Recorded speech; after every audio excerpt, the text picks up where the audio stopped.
Assalamualaikum, selamat sore Ibu. Sore Mbak. Baik, apa benar ini dengan Ibu Putri? Benar Mbak. Boleh saya cek dengan identitasnya? Baik, benar ya. Perkenalkan saya perawat Dila Widya Snindung, perawat yang berjaga pada sore ini yang tujuannya saya kemari adalah untuk melakukan pengkajian tentang inkontinensia atau tentang gangguan buang air kecil pada ibu ya. Apakah ibu bersedia? Bersedia Mbak. Sebelumnya ada yang ingin ibu tanyakan terlebih dahulu? Enggak ada Mbak. Jika tidak, di sini saya akan mengajukan beberapa pertanyaan. Silahkan Ibu jawab sesuai apa yang Ibu rasakan ya Bu ya. Kemudian dari jawaban tersebut nanti akan ada 4 alternatif jawaban ya Bu. Yang pertama itu ada tidak sama sekali, nilainya 0, sedikit nilainya 1, cukup nilainya 2, dan sangat nilainya 3.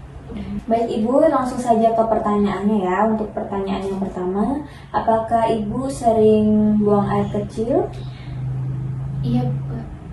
Baik, untuk yang kedua, apakah Ibu memiliki atau mengalami perasaan tidak nyaman ketika saat menahan buang air kecil seperti ngompol begitu Bu? Sedikit Mbak. Sedikit ya Bu ya. Apakah Ibu mengalami perasaan tidak bisa menahan pipis ketika beraktivitas fisik seperti batuk atau bersin? Baik Ibu, langsung ke pertanyaan yang ketiga. Apakah Ibu mengalami tidak bisa menahan pipis atau kencing atau BAK ketika aktivitas fisik seperti batuk atau bersin Bu? Saat bersin sih Mbak, tapi kalau bersinnya itu cukup lah. Oh iya, iya. Baik, untuk yang keempat, apakah kebocoran atau ngompol itu dalam jumlah yang kecil atau banyak? Banyak Mbak. Oh, banyak ya Bu ya. Yang kelima, apakah Ibu sulit untuk mengosongkan kandung kemih? Perasaan untuk ingin buang air kecil terus? Sedikit Mbak. Oh, sedikit ya Bu ya. Lalu apakah Ibu mengalami nyeri atau ketidaknyamanan di bagian perut bawah atau area genital? Iya Mbak. Iya ya. Itu sedikit atau cukup? Sedikit Mbak. Oh, baik. Baik, untuk yang kedua, di kuesioner dampak inkontinensia ya Bu ya, dampak dari buang air kecil itu tadi, apakah pada kebocoran urin tersebut mempengaruhi kemampuan melakukan pekerjaan rumah tangga seperti memasak, bersih-bersih? Iya Mbak. Sedikit Mbak. Sedikit ya Bu.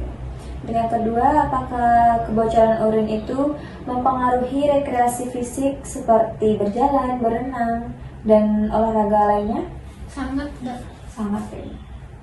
Yang ketiga, apakah kebocoran urin tersebut mempengaruhi aktivitas hiburan seperti menonton TV, menonton film, atau Sedikit Mbak.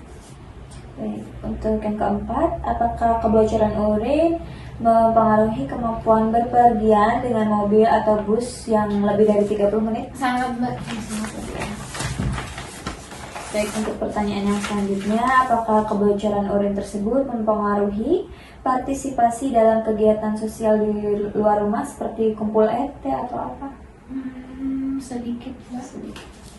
Untuk yang keenam, apakah dari kebocoran urin tersebut mempengaruhi kesehatan emosional ibu seperti gugup atau perasaan depresi, malu, dan lain-lain? Cukup Mbak. Cukup, Mbak.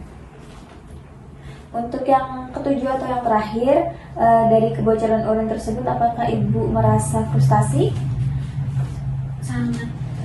Baik, untuk pertanyaan dan pengkajiannya sudah selesai ya Bu ya. Nanti saya akan mengkategorikan termasuk dalam inkontinensia yang mana yang ibu alami dan apa saja penyebabnya. Nanti saya akan beritahu ibu, dan sekarang silahkan kembali beristirahat ya Bu ya. Saya izin pamit. Selamat sore, selamat beristirahat ya Bu ya. Terima kasih Mbak. Ya, sama-sama.